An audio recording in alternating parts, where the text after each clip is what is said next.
fokus grup discussion kita hari ini mengambil tema memperkuat integrasi dan kesetaraan moda transportasi Jakarta menuju kota bangsa yang humanis, berkelanjutan, dan berdaya saing global.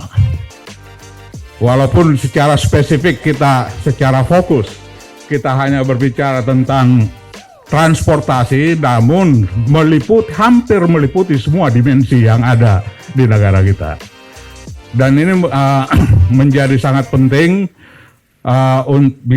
kiranya bisa menginspirasi 15 anggota fraksi PDI Perjuangan melalui bidang tugas legislasi maupun tugas anggaran maupun tugas pengawasan dan sekaligus juga diharapkan bisa memberikan sumbangsih kepada pemerintah, kepada setiap pemangku kepentingan untuk memperkaya gagasan, ide, sumber-sumber informasi sehingga bisa menghasilkan langkah-langkah strategis yang lebih tepat, yang lebih sesuai, yang lebih humanis dan berkelanjutan sampai dengan tahun-tahun yang akan datang. Bapak Ibu dan rekan-rekan semua, pada kesempatan ini kita akan menengahkan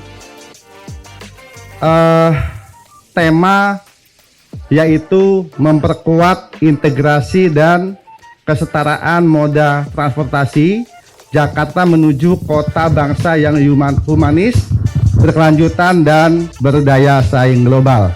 Dan pertanyaan kunci berikutnya adalah bagaimana kemudian ini bisa menjadi satu ketahanan kota. Dan berikutnya soal tata kelola, kelembagaan, dan pembiayaan berkelanjutan. Karena apa? Karena ada tuntutan tentang manajerial dan transparansi kelembagaan penyelenggara transportasi publik. Dan terakhir adalah tentu tak lain dan bukan, pertanyaan kunci berikutnya adalah soal keadilan sosial, inklusi, dan partisipasi publik. Mengapa kita macet? Ini tadi. Nah, ini tadi.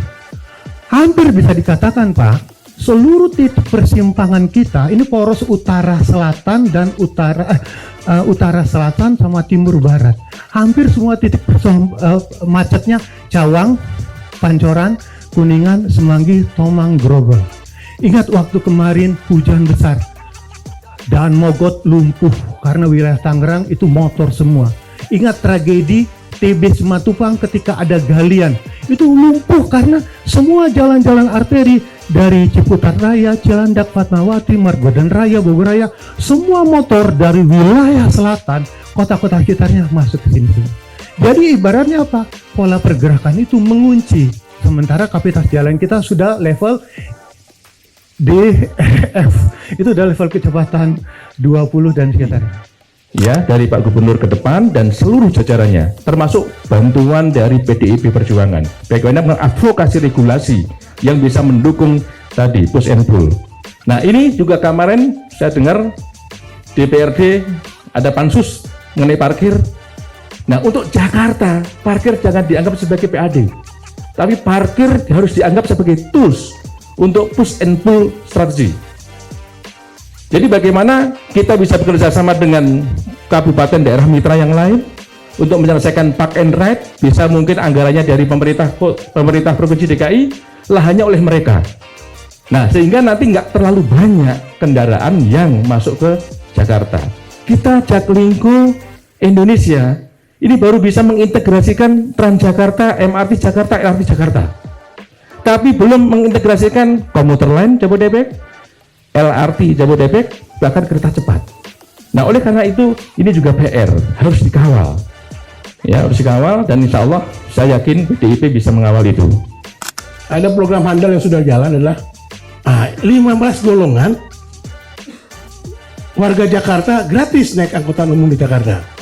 Ya, naik Transjakarta, MRT Jakarta, LRT Jakarta. Ini bagus. Fokus untuk warga Jakarta. Nah, DPRD DKI Jakarta, fraksi PDIP harus terus memperjuangkan ini. Ini kan tinggal sedikit ini, udah 15 golongan. warga miskin Jakarta atau yang ini semua udah sekitar 75% ini semua. Jadi kalau push and pull itu juga harus lihat titik di mana mau dibangun gitu loh. Memang teorinya begitu gitu kan, tapi kan kita nggak bisa terapkan push and pull sesukanya. Harus dihitung betul gitu loh. Nah makanya saya bilang push and pullnya untuk jaga Jakarta. Supaya nggak ada banjir kiriman kendaraan. Jadi kalau masalah satu TOD misalnya, ya kita fokus aja bangun fasilitasi TOD yang di Jakarta aja. Fokus di mana yang menjadi tanggung jawab kita. Tadi saya lupa, di Undang-Undang Lalu Lintas dan Transportasi Jalan, pasal 138 itu, pemerintah wajib menyediakan transportasi publik yang aman, nyaman, dan terjangkau. Dorong kebijakannya di sana. Fokus pada bagaimana membantu warga Jakarta supaya nggak macet. Yang sudah dilaksanakan oleh Jakarta sejak saya masuk ke Jakarta dari Jogja tahun 2000 itu kebanyakan adalah pull. Bagaimana menarik orang untuk beralih ke angkutan umum atau ke alternatif selain kendaraan pribadi. Tetapi sama sekali tidak ada upaya, kebijakan maupun kesepakatan untuk push orang dari kendaraan pribadi. Saya rasa, nah itu jadi push dan pull itu memang harus, tidak bisa tidak. Karena apa? Tadi orang sudah terlalu nyaman. Ke ATM saja naik motor, ya kan? Gitu. Mau beli apa? Pulsa naik motor. Nah, sehingga untuk yang push ini, saya harapkan teman-teman legislatif itu benar-benar mengambil posisi yang kuat. Nah, di dalam policy paper ini saya menyampaikan ada 3 usulan strategi. Yang pertama memang harus dirubah KPI untuk penyelenggaraan angkutan umum.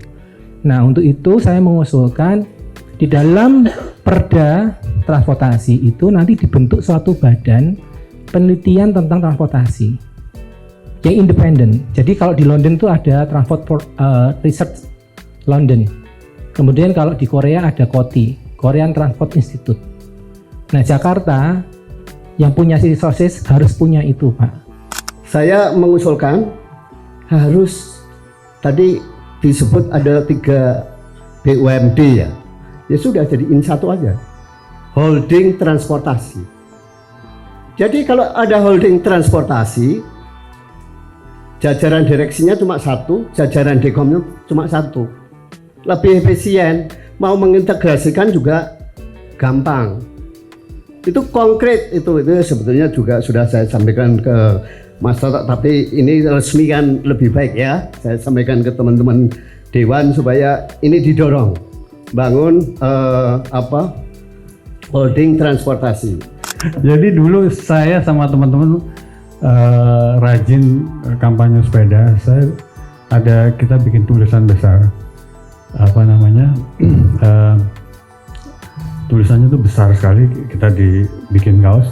Lo bukan kejebak macet, tapi lo yang bikin macet.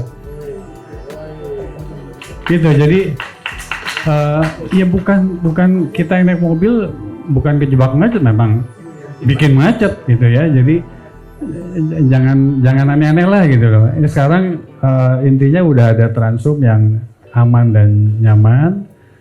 Waktunya malah lebih panjang lagi. Kalau TJ 24 jam sekarang ya.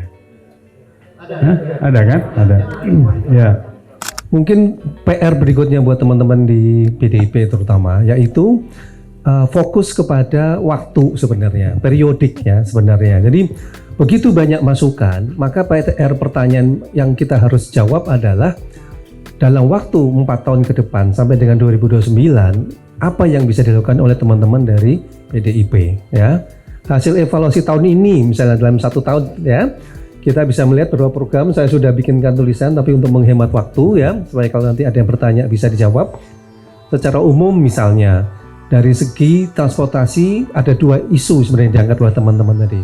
1, bagaimana strategi mengatasi kemacetan lalu lintas ya, tadi sudah banyak diceritakan. Tinggal bagaimana disarikan yang paling mungkin diterapkan dalam waktu 4 tahun ke depan. Kedua tadi, isu keduanya tentu adalah mengurangi polusi udara ya, isunya dengan kesehatan.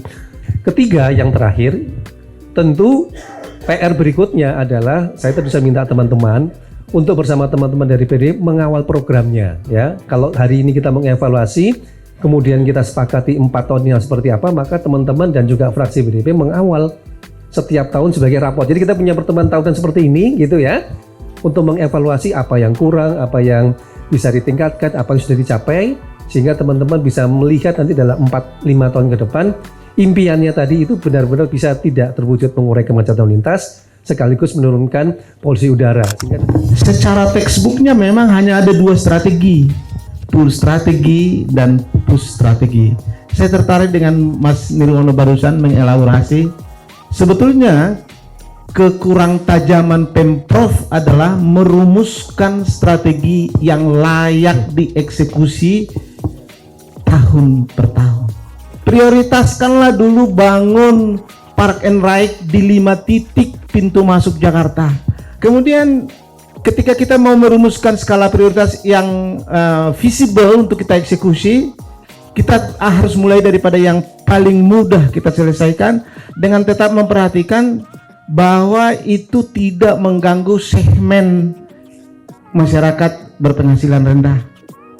Betul Pak, saya setuju IRP jangan dieksekusi saat ini, susah Pak, akan susah. Tapi kalau revisi Perda Transportasi 5 2014, saya setuju. Periode yang lalu kami mengevaluasi Perda 1 2014 tentang tata ruang, dan sudah waktunya memang sekarang Perda Transportasi kita harus evaluasi. Nah, kami berharap kalau ada wakil eksekutif di sini, segera naskah akademiknya dibuat, dan kami fraksi PDI Perjuangan akan siap membantu mengakselerasi perda ini. Kemudian juga tentang KPI Pak, kita setuju Pak. Dulu juga kita rumuskan bahwa ridership itu menjadi KPI. Kalau sekarang itu juga, saya juga berharap Mas Nirwono ya sebagai yang membidangi di situ di bidang transportasi, di rapat dengan BPBUMD dan asisten ekonomi, nanti KPI tentang ridership harus dibuat. Transformasi berbasis fosil ke electrical vehicle itu juga harus masuk kepada KPI Pak, karena kaitan eratnya adalah kepada zero emission ya. Dan mengakuisisi KAI dalam konteks integrasi memang sudah kita mulai 10 tahun yang lalu, nggak tuntas-tuntas. Dan saya kira kalau Pak Gubernur berani, akuisisi saja Pak KCI itu supaya integrasi ini bisa berjalan dengan baik.